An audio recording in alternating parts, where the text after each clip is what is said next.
వైసీపీలో చేరే యోచనలో ఉన్నారు యనమల రామకృష్ణుడి సోదరుడు యనమల కృష్ణుడు. ఈ నెల 15 లేదా 17న వైసీపీలో చేరే అవకాశం ఉంది. ప్రస్తుతం తుని ఎమ్మెల్యేగా ఉన్న మంత్రి దాడిశెట్టి రాజాను తాడేపల్లికి పిలిపించుకున్న వైసీపీ హైకమాండ్ యనమల కృష్ణుడి చేరికకు సంబంధించి రాజా అభిప్రాయం తీసుకుంది. అయితే కృష్ణుడి చేరికపై తనకు అభ్యంతరం లేదన్న రాజా తుని నియోజకవర్గంలో ఆయన అవసరం లేదని తేల్చి చెప్పారు.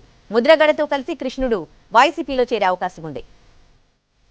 యనమల సోదరుల మధ్య మరోసారి విభేదాలొచ్చాయి. గత కొంతకాలంగా కృష్ణుడి వర్గాన్ని యనమల రామకృష్ణుడి కుమార్తె తుని టీడీపీ అభ్యర్థి యనమల దివ్య దూరం పెట్టారు. దివ్య వైఖరితో యనమల సోదరుల మధ్య గ్యాప్ పెరిగింది.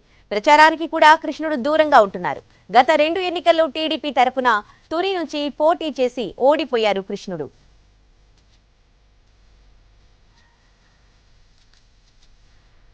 వైసీపీలో చేరే యోచనలో ఉన్నారు యనమల రామకృష్ణుడి సోదరుడు యనమల కృష్ణుడు. ఇక ఇదే అంశానికి సంబంధించి మా ప్రతినిధి సుధీర్ మరింత సమాచారం అందిస్తారు. సుధీర్, కన్ఫర్మ్ అయిపోయినట్లేనా రామకృష్ణుడి సోదరుడు కృష్ణుడు వైసీపీలో చేరడం అనేది? బ్రదర్స్ మధ్యలో గొడవలకి రీజన్ ఏంటి సుధీర్? ఉదయశ్రీ తుని టీడీపీలో వర్గ విభేదాలు తారాస్థాయికి చేరాయి. యనమల రామకృష్ణుడు అదేవిధంగా యనమల కృష్ణుడు వరుసకు సోదరులు. యనమల బ్రదర్స్ మధ్య విభేదాలు గత కొంతకాలంగా నడుస్తున్నాయి.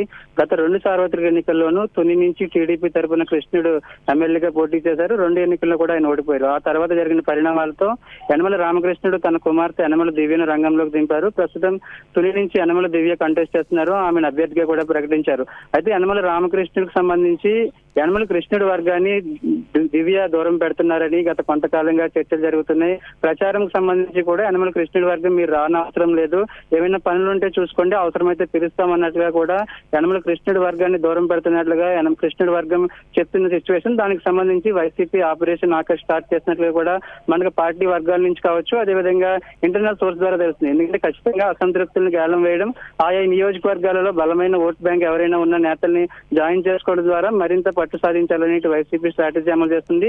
దానికి తగ్గట్లుగానే ప్రస్తుతం తుని ఎమ్మెల్యేగా మంత్రి దాడిశెట్టి రాజా ఉన్నారు. దాడిశెట్టి రాజా పైన గత 2 ఎన్నికల్లోనూ కృష్ణుడు ఓడిపోయిన సిచ్యువేషన్. ఒక దాడిశెట్టి రాజా అభిప్రాయం కూడా పార్టీ పెద్దలు తీసుకున్నట్లు కూడా మనకు సమాచారం తెలుస్తుంది. అంటే కృష్ణుడి చేరికకు సంబంధించి దానికి ఎటువంటి అభ్యంతరం లేదు. పార్టీకి అవసరం అనుకుంటే ఎవరినైనా చేర్చుకోవచ్చు. కానీ తునిలో ఆల్రెడీ వైసీపీ స్ట్రాంగ్ గానే ఉంది. ప్రతిపాడు నియోజకవర్గంలో కృష్ణుడి సామాజిక వర్గం, కృష్ణుడి కమ్యూనిటీకి చెందిన యాదవ సామాజిక వర్గం ఎక్కువ మంది వాటలు ఉంటారు. కాబట్టి ఆ నియోజకవర్గంలో కృష్ణుడితో పని చేస్తే పార్టీకి మైలేజ్ వస్తుందని కూడా రాజా తన అభిప్రాయాన్ని చెప్పినట్లు తెలుస్తుంది. అంటే మరో 2 రోజుల్లోనే యనమల కృష్ణుడు సంబంధించి వైసీపీ ప్రాథమిక స్థాయిలో చర్చలు కూడా పూర్తి చేసింది. మరో 2-3 రోజుల్లోనే ముద్రగడ పద్మనాభం చేరిక ఉంటుంది. కాబట్టి 2 చేరికలు ఒకసారి పెట్టుకునేలాగా ప్లాన్ చేసినట్టు కూడా తెలుస్తుంది. కృష్ణుడు అయితే పార్టీ కార్యక్రమాలకి దూరంగా ఉంటున్నారు, గ్యాప్ మెయింటైన్ చేస్తున్నారు. యనమల రామకృష్ణుడు సంబంధించి ఆయన ఎన్నిసార్లు దివ్య కావచ్చు, అదేవిధంగా కృష్ణుడి వర్గాన్ని సర్ది చెప్పే ప్రయత్నం చేస్తున్నట్టు నియోజకవర్గంలో ఆ స్థాయిలో పరిస్థితులు లేవు. కాబట్టి కృష్ణుడిని పార్టీలోకి తీసుకోవడానికి వైసీపీ ప్రయత్నాలు చేస్తుంది. దానికి తగ్గట్లుగానే దాదాపు చర్చలు కూడా పూర్తయ్యాయి. Udayasri. Right, thanks for the update Sai Sudheer.